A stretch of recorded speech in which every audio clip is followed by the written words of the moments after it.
Download and upload more than ever before with an ultra-fast fiber connection. With 3 simple steps, you can be the one with an SLT fiber optic connection. Visit slt.lk.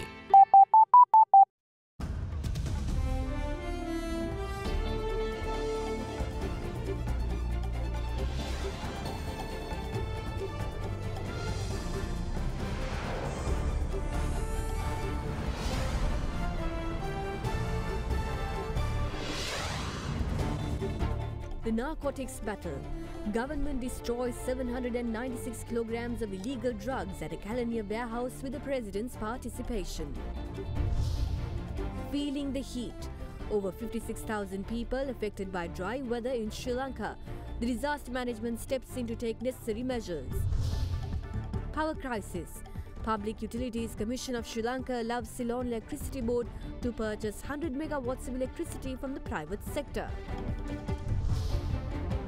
A full display of brilliance. Roger Federer defeats John Isner to win his 101st career single title at Miami Open. All this and much more coming up on First at 9 this Monday, the 1st of April. From AdaDerana, this is AdaDerana First at 9. Live from Studio 24 in Colombo.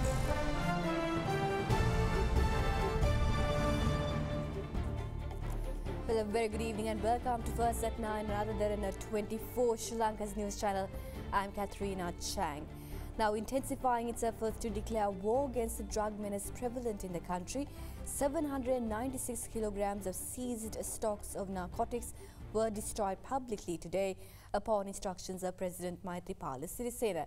The President said that dates as well as the list of names have been finalized for the country's first execution in 43 years amid rising alarm over drug-related crime.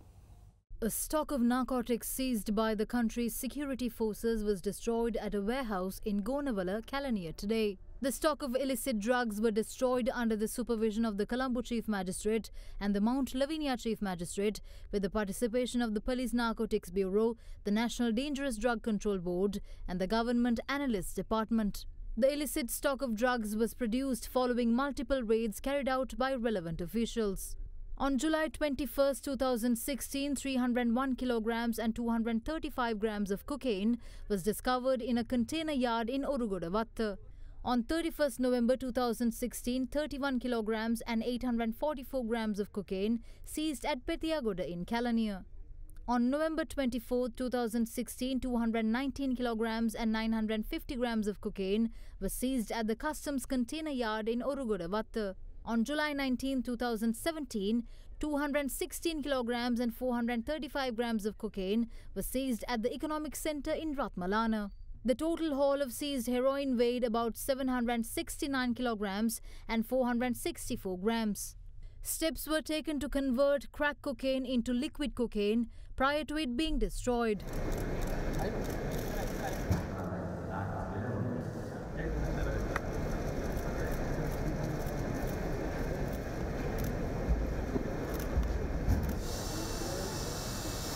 Cocaine පුරවන ලද මේ ටැංකි 4 පූර්ණ police ආරක්ෂාව යටතේ රැගෙන යාමට නියමිතයි පුත්තලම පිහිටි ඉන්සි සිමෙන්ති කර්මාන්ත ශාලාව වෙත.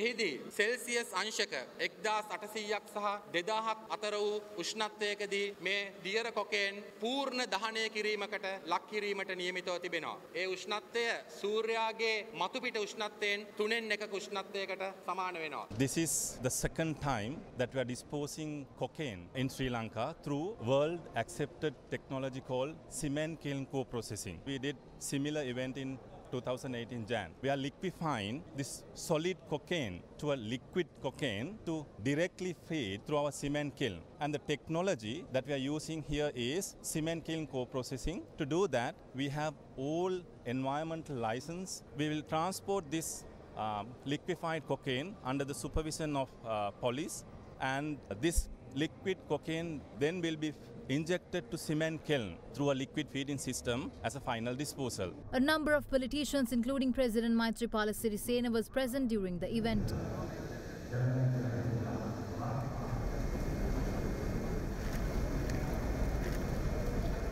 පිළිබඳව මර්ධනය කියන කාරණාවේදී දඬුවම් දීම ඉතාමත් අත්‍යවශ්‍යයි. ඒ නිසා මේ රටේ මරණීය දණ්ඩනය අනුර ව්‍යවස්ථාවේ නීතිගත වෙලා තිබෙනවා, සාහිතික වෙලා තිබෙනවා. ඒක ක්‍රියාත්මක වෙලා නැහැ. ඒ ක්‍රියාත්මක නොවීම තමයි මේ රටේ අපරාධ පාතාල මත්ද්‍රව්‍ය නීතිරෝධී මත්ද්‍රව්‍ය වැඩි වෙන්න හේතු වෙලා තියෙන්නේ. ඒ නිසා ඉදිරි දිනවලදී මරණීය දණ්ඩනය ක්‍රියාත්මක කිරීමක් කරනවා. ඒ සම්බන්ධයෙන් නාම ලේඛනත් වෙන පිළියෙල කළ අවසానයි.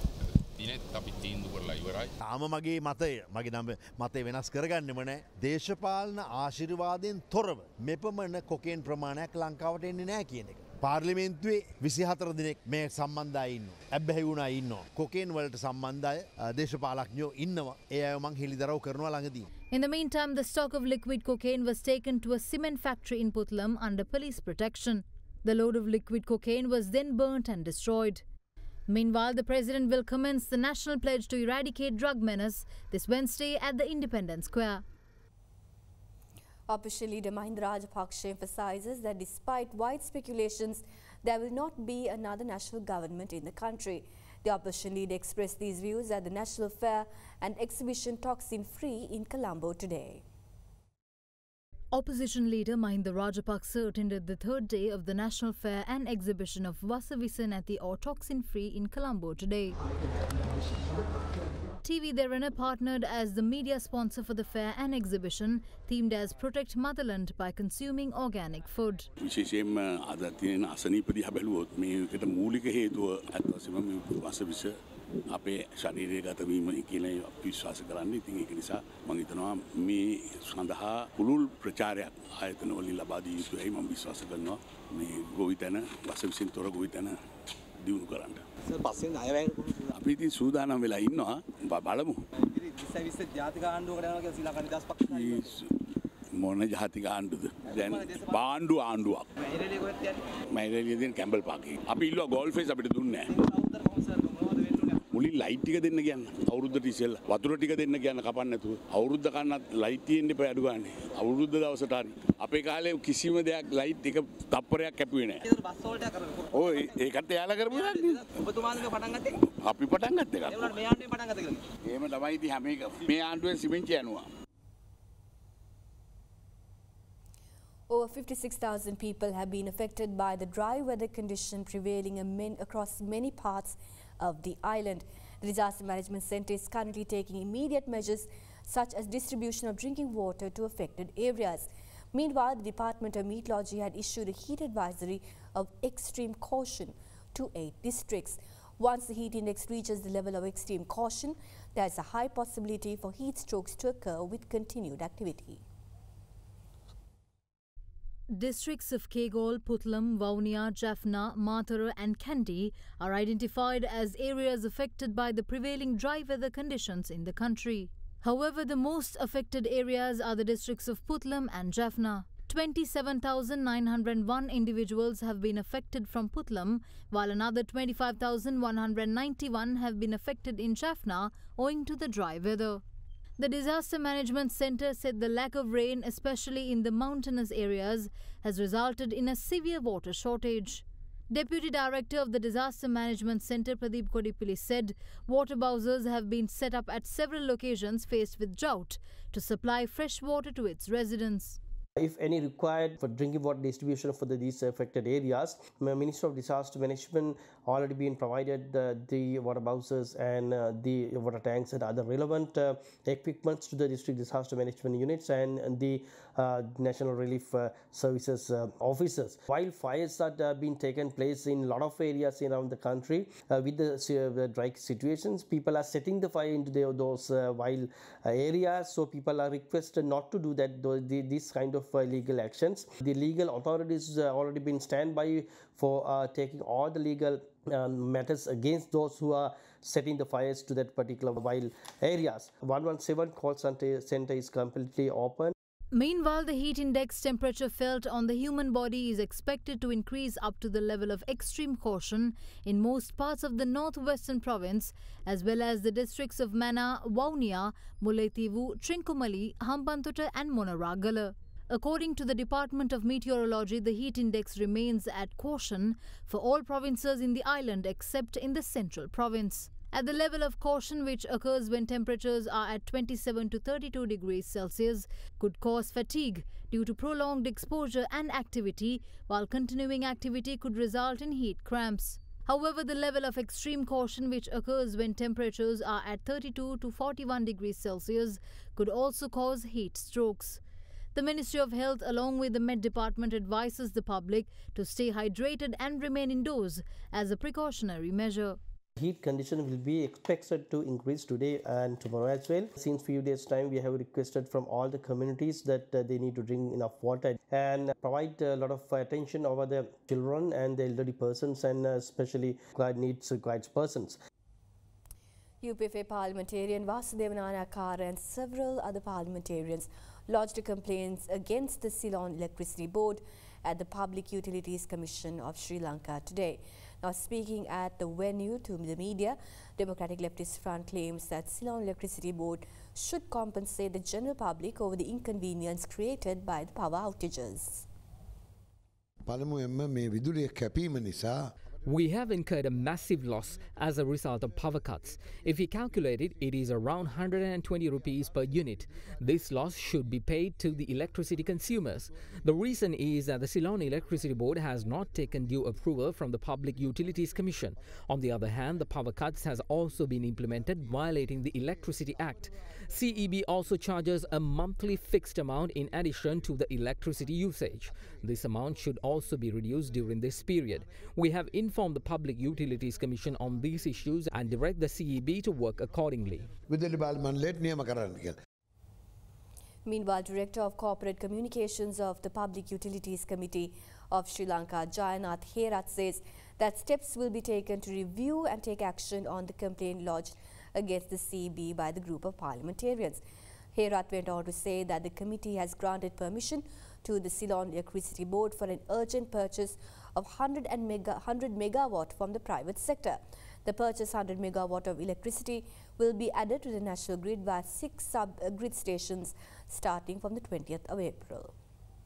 Considering the current situation and shortage, also the inconvenience faced by the general public and the economy due to the interruptions, Public Utilities Commission of Sri Lanka last weekend, really, based on the request by the Ceylon Electricity Board for a supplementary energy purchase of 100 megawatt, Commission has given the approval with the conditions, really. Commission has emphasized the need of the implementation of the long-term generation plan and its least cost plan to be added immediately without further delay. Also has really recalled its kind of previous warning in 2016 regarding the possible shortage due to the delay in power plant construction. Also, Commission has conditions that the power purchase agreement on this 100 megawatt purchase should be really forwarded to the Commission for its approval. So, based on those conditions, Commission has given the approval for 100 megawatt of power plant to be purchased on a supplementary basis. Meanwhile, the Ceylon Electricity Board is preparing to purchase electricity from 2 privately owned power plants who have ended their contract period. The CB will accordingly be rendering 50 megawatt and 25 megawatt from these 2 power plants to the national grid, and 1 unit of electricity will cost nearly 23 to 25 rupees. Chairman of the Sri Lanka Podujana Perumuna, Professor G.L. Piri, is questioned as to what kind of action will be taken against persons who he says provided ill advice to Sri Lanka's permanent representative in Geneva to accept Resolution 40/1 on behalf of the government. Addressing a media briefing in Colombo today, Professor Piris noted that the Sri Lanka Freedom Party will be given another opportunity to rectify the actions by voting against the budget this Friday. It is now been revealed that a third party has advised the Sri Lanka permanent representative in Geneva, A. Le Aziz. The document signed by the Sri Lankan representative is valid for 2 years. It affects the Sri Lankan government as well as the parliament. Parliament has to revoke certain acts such as the Prevention of Terrorism Act. This particular document has also promised that certain amendments will be made to the constitution. Now, we would like to ask that what kind of action will be taken against persons who provide such ill advice to the Sri Lankan representative. The final vote on the 2019 budget takes place on the 5th of this month. The third round of talks between the SLFP and the SLPP will take place 5 days after. The SLPP and the SLFP came to an agreement to vote against the budget during the vote of the second reading. Unfortunately, SLFP abstained from voting in the last minute. Their actions shattered the confidence which was built between the two parties. We participated in these talks with genuine intentions. SLFP is getting another chance on the 5th to rectify their mistakes, for which we believe they will.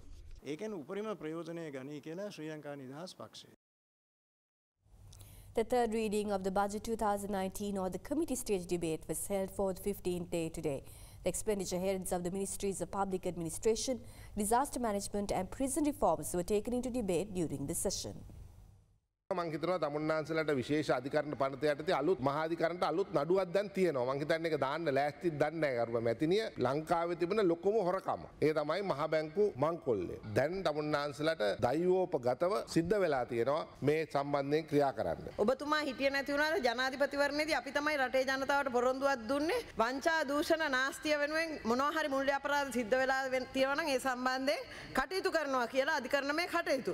ඒකට ඔබතුමාට කිසිම ප්‍රශ්නයක් නැහැ. දැන් මෙතෙක් ආපු අධිචෝදනා පත්‍ර ඒ සියල්ලට වඩා වැඩි බෙදුම් කරේ. මේක තමයි ලංකාවේ ලොකුම හොරකම්. මේක ත්‍රිපුද්ගල මහාධිකරණයට යන්න පුළුවන් නඩු. ආධාර අනුබල දීම ඔක්කොම. හැබැයි මේව එකක්වත් වෙන්නේ නැහැ. හැබැයි ඔබතුමී මේක දාපු එක හොඳයි. මොකද මේවෙන් වැඩ ගන්න පුළුවන් ඉස්සරහා පත් වෙන කවුරු හරි අධිකරණ ඇමතිවරයෙකුට ආණ්ඩුවකට. මේවා මේ එක කොටසක් ඉලක්ක කරගෙන කරපු දේවල් නෙමෙයි. බැඳුම් කරයටත් එකයි කොයි එකටත් එකයි. දින 56 කුමාන්ත්‍රණකාරී රජයේ අධිකරණ ඇමතිවරයා මේ පිළිබඳව නිකන් බොහොම අවබෝධයක් නැතුව කතා කිරීම ගැන මම කනගාටු වෙනවා. හිටපු අධිකරණ ඇමතුමා. බැඳුම් කර සිද්ධිය ඒක මේ ආණ්ඩුව ඇතුළත සිද්ධ වෙච්ච දෙයක්. මිනිස්සු ඔබතුමියලාත් මේ ආණ්ඩුවත් පිළිගන්න නම් ගෞරවයක් අත් වෙන්න නම් මේ ආණ්ඩුව කාලේ වෙච්ච මේ රටේ දැවැන්තම මූල්‍ය වංචාවේ විත්තිකරුවන් අත්අඩංගුවට ගන්න. එයාට නඩු දාන්න. ඔබතුමාලගේ නායකයාටත් ඒ පිරිසුදු බව ඇති කරගන්න නම් තියෙන හොඳම දේ තමයි පිටරට ගිහිල්ලා ඉන්න අර්ජුන් මහේන්ද්‍රන් කොහොමාරි ගෙන්නලා මේ අධිකරණ ක්‍රියාවලියට යොමු කිරීම තුළින් යම් පිරිසුදු භාවයක් ඇති කරන්න පුළුවන්. මොහු සිංගප්පූරු පුරවැසියෙක්. මොහුට පත්වීම දීමේ වරදට ඔබතුමාලා සම්බන්ධ වෙනවා. ඒකෙන් ගැලවෙන්න පුළුවන් කමක් නැහැ.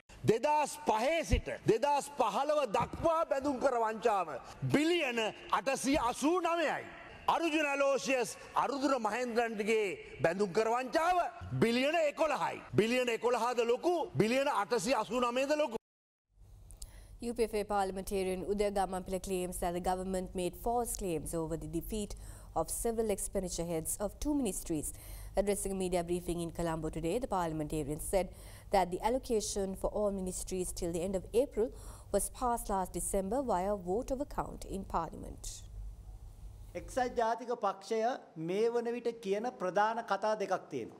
UNP has two topics to speak about these days. The first one is regarding a plan to arrest Gotabaya Rajapaksa in the USA and to detain him over the alleged assassination of veteran journalist Lasantha Wickrematunge.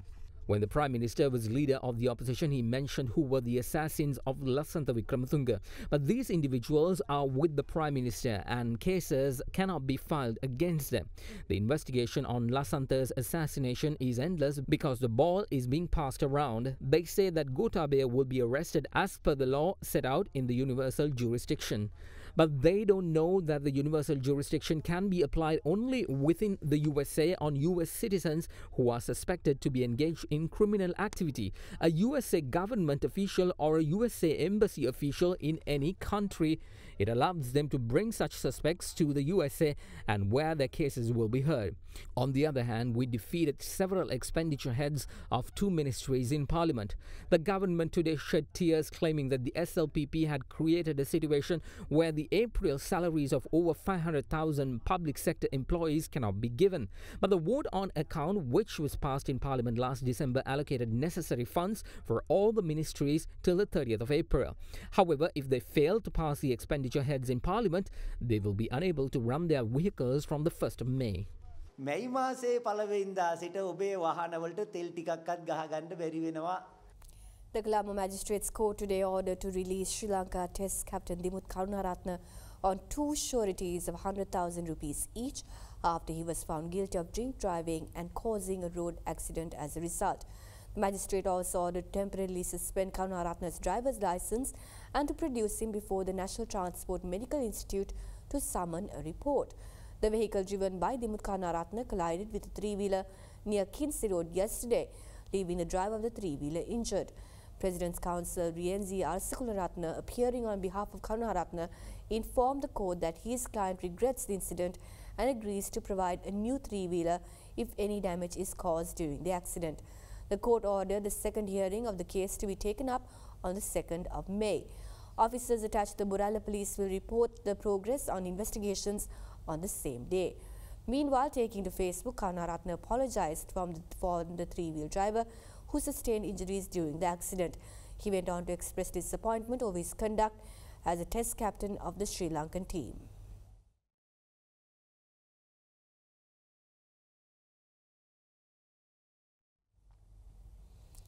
Let's now take a look at some of the emerging stories across Sri Lanka. The funeral of SRIMA DISSANAYAKE, wife of late Minister Gamini DISSANAYAKE, took place this evening at the Burala General Cemetery. SRIMA DISSANAYAKE passed away last Friday at the age of 77 while receiving treatment at a private hospital in Colombo. President Maithripala Sirisena and a number of politicians were seen paying their last respects to late SRIMA DISSANAYAKE. The Presidential Secretariat, together with the Media Ministry, announced that the Presidential Media Awards Ceremony 2018 will be held on the 10th of April this year at the BMICH under the patronage of President Maithripala Sirisena. The Secretary to the Ministry of Media, Sunil Samaravira, said that the ceremony will be the first ever Presidential Media Awards ceremony to be held in the country in an effort to recognize the efforts of creative and talented media personnel in newspaper, television, radio and websites. The awards ceremony will be held annually. MINNERIYA police arrested 3 prison guards today for being drunk on duty while transporting a group of prisoners from the Batticaloa prison to Valikara prison today. The prison inmates have been temporarily jailed at the Polonnaruwa prison. A herd of elephants damaged properties and cultivation at Nochiyagama in Anuradhapura last night. The fence of the Ranurava Primary School and a house too was damaged in the incident. Meanwhile, another herd of elephants attacked 4 houses at 52nd Youth Colony at Mahindra early this morning. Well, we have more news on the other side, so make sure you stay tuned.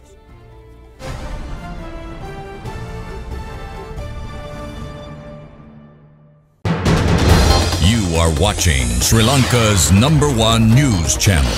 This is AdaDerana 24.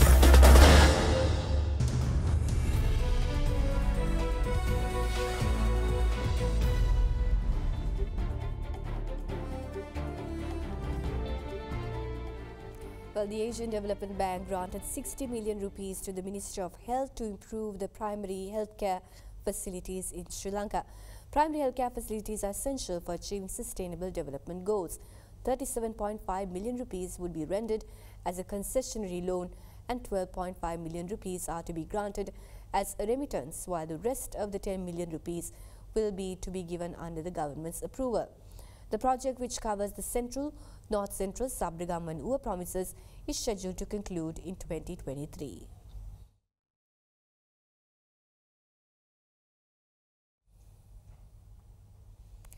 The global demand for gold in 2019 will rise to the highest in 4 years as high consumption by jewelers offsets a fall in purchases by central banks.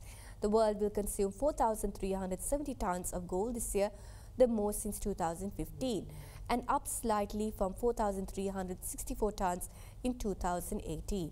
According to Gold Focus 2019 report, it is also predicted that gold prices would average $1,310 an ounce this year, up from $1,268 in 2018 and the highest since 2013. Gold currently trades around $1,300 an ounce. Gold consumption for jewelry will rise 3% this year to 2,351 tons, driven by increase of 7% in India and 3% in China, the 2 largest markets, which will counter lower demand in the Middle East. The report predicted purchases by the official sector, which surged almost 75% in 2018, will slip 9% this year to 600 tons.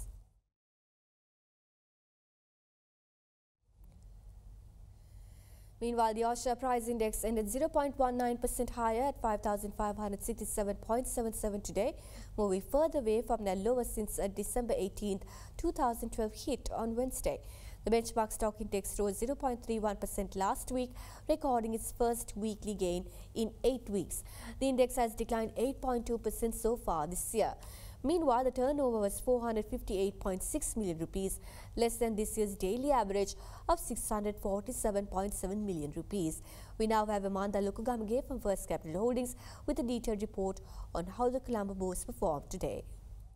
Secondary market yield curve remained broadly unchanged as market participants were seen adopting a wait-and-see approach ahead of the primary bond auction, with market witnessing low volumes. CBSL has offered 40 billion rupees of 3 years and 6-year maturities at tomorrow's bond auction. However, in the equity market, the index continued the bullish sentiment, mainly contributed by Sri Lanka Telecom and Commercial Bank voting, with 80% of the turnover deriving through the trades made in John Keys. The Sri Lankan rupee closed firmer for a fifth straight session today, helped by dollar inflows from inward remittances ahead of the traditional New Year celebrations. The currency rose 0.4% to end at 174 rupees to 70 to 85 cents to the dollar, up from Friday's close of 175 rupees and 35 cents to 50 cents. Let us now take a look at how the Sri Lankan rupee performed against other major currencies today.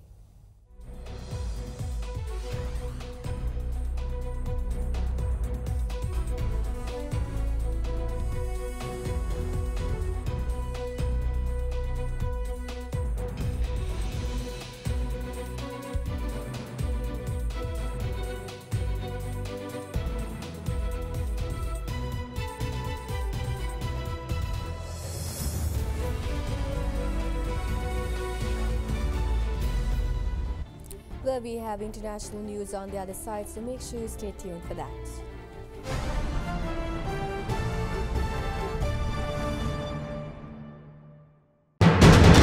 You are watching Sri Lanka's #1 news channel. This is AdaDerana 24.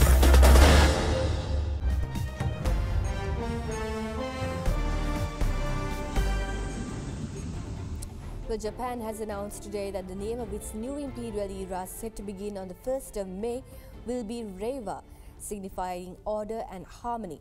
The country's current era, Heisei, will end in a month with Emperor Akihito's historic abdication. Each Japanese emperor's reign, or Gengo, is given a name which is then used alongside the Western calendar to mark the years. Japan today unveiled a new name for the imperial era that begins on May 1st, drawing from an ancient Japanese text for the first time, echoing Prime Minister Shinzo Abe's conservative agenda that aims to bolster national pride.